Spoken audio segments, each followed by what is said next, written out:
Hey guys, what's up? Welcome back to the workbench. We're looking at some projects today that I've been working on for clients and myself.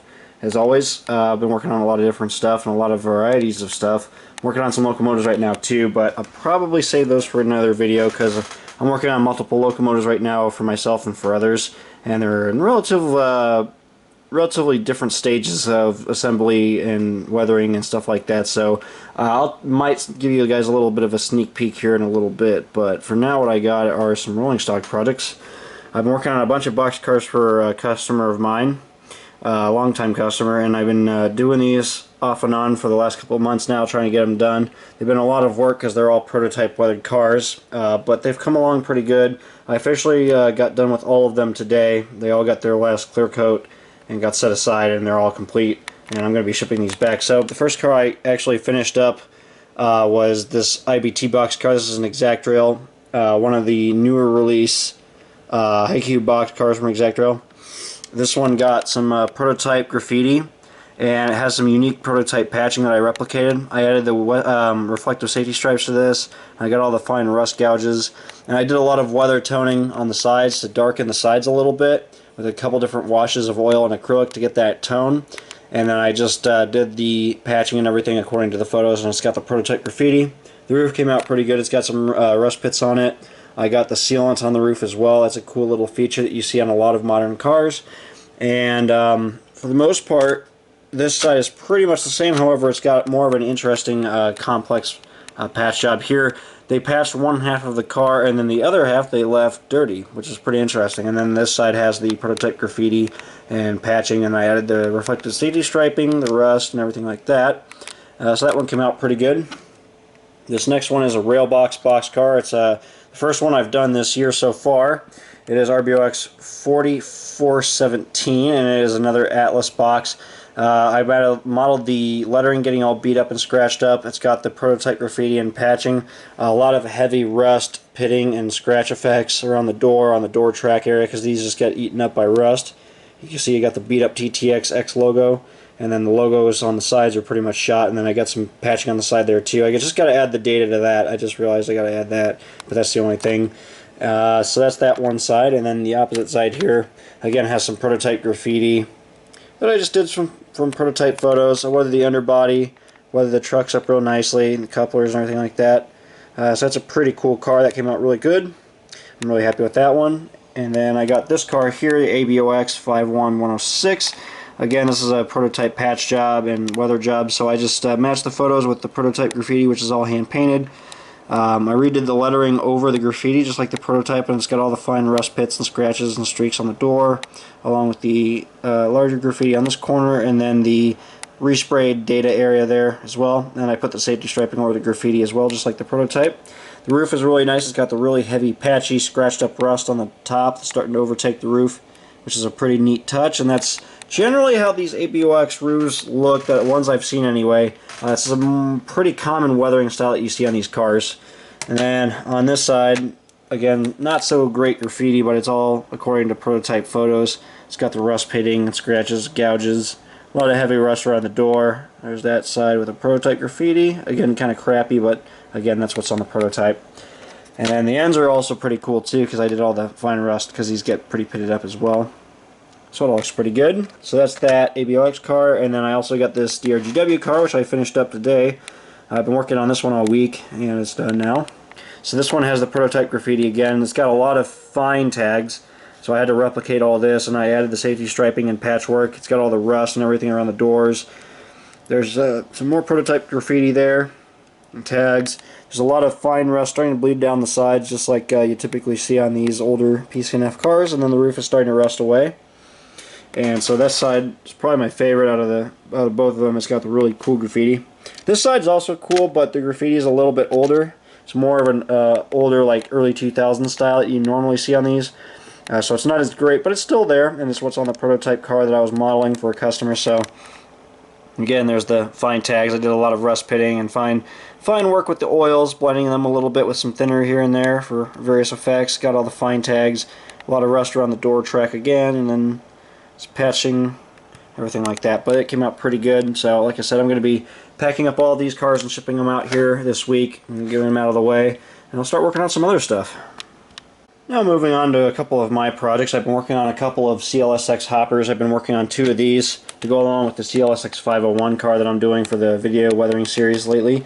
I modeled 2 of them, like I said, and I custom painted these using Exactrail Mager 4750 hoppers. They had this really interesting paint scheme decorated for CLSx, which is what I was trying to model. They have some unique data and things like that. I really like these cars in general, so I wanted to model some. So I took 2 Conrail cars, and I basically stripped them down and I repainted them with the unique grayish yellow tint. I added a lot of rust effects, and then I used multiple different decal sheets to put together the data, and I got the safety striping.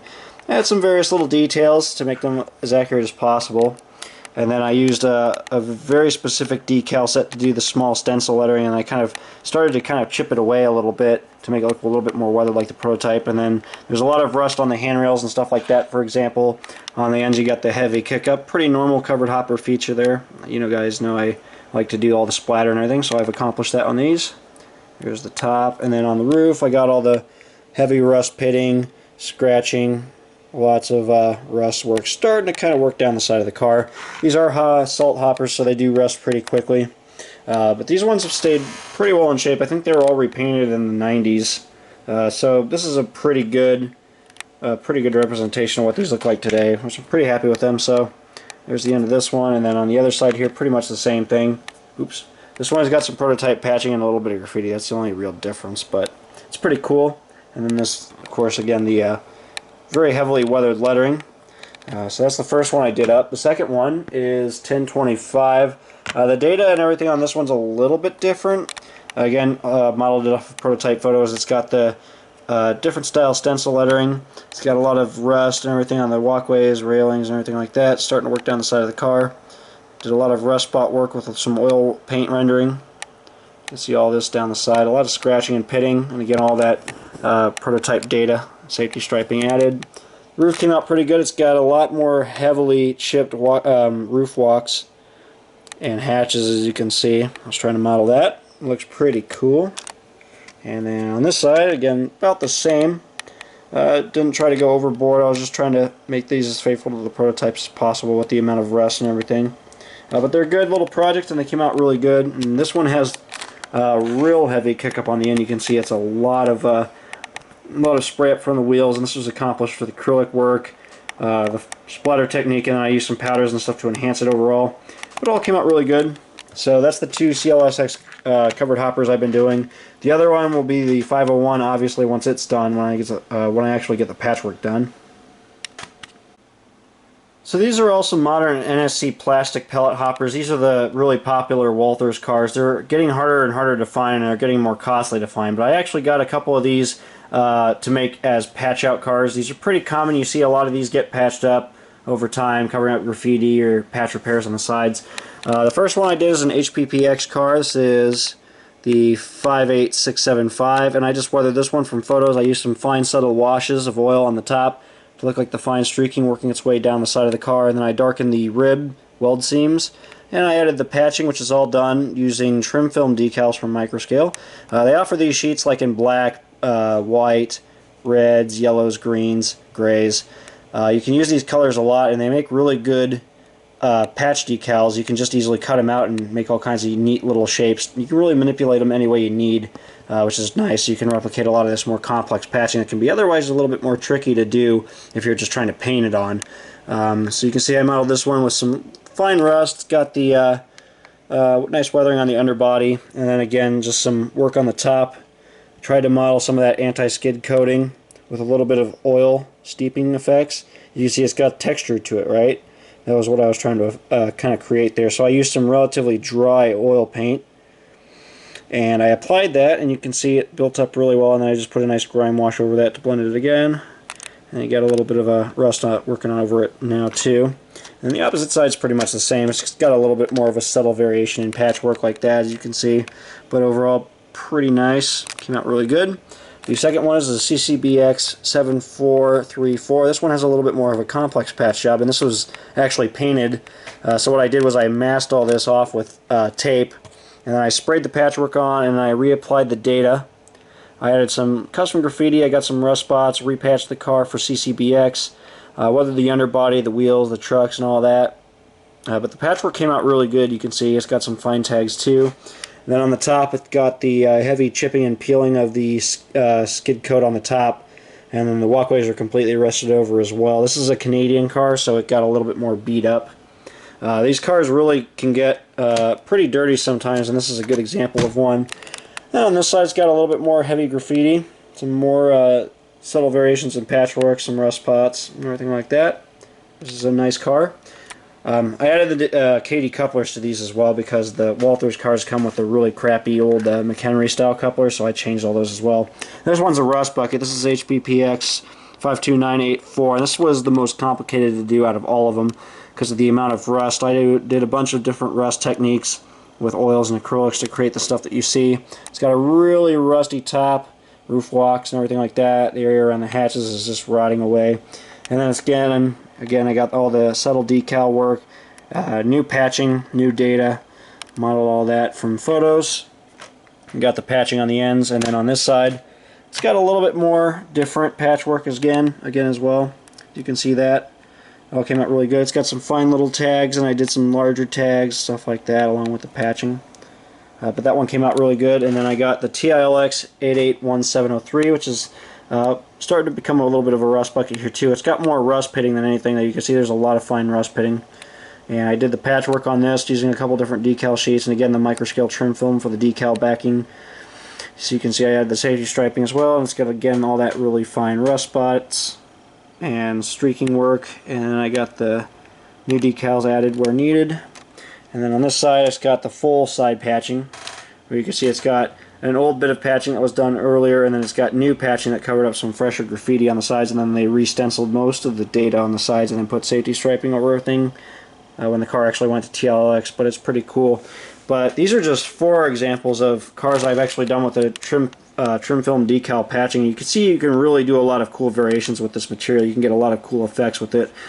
So those are the 4 Walthers cars I have. They're all done and they're ready to go into service. Got a couple locomotives in the works here. I've been working on a couple older Athearn engines, and I got a Kato, this CEFX 3166. This is actually, I believe this is a, what is this? This is a Southern Tier Model Works SD40-2. So this was custom painted and completely built.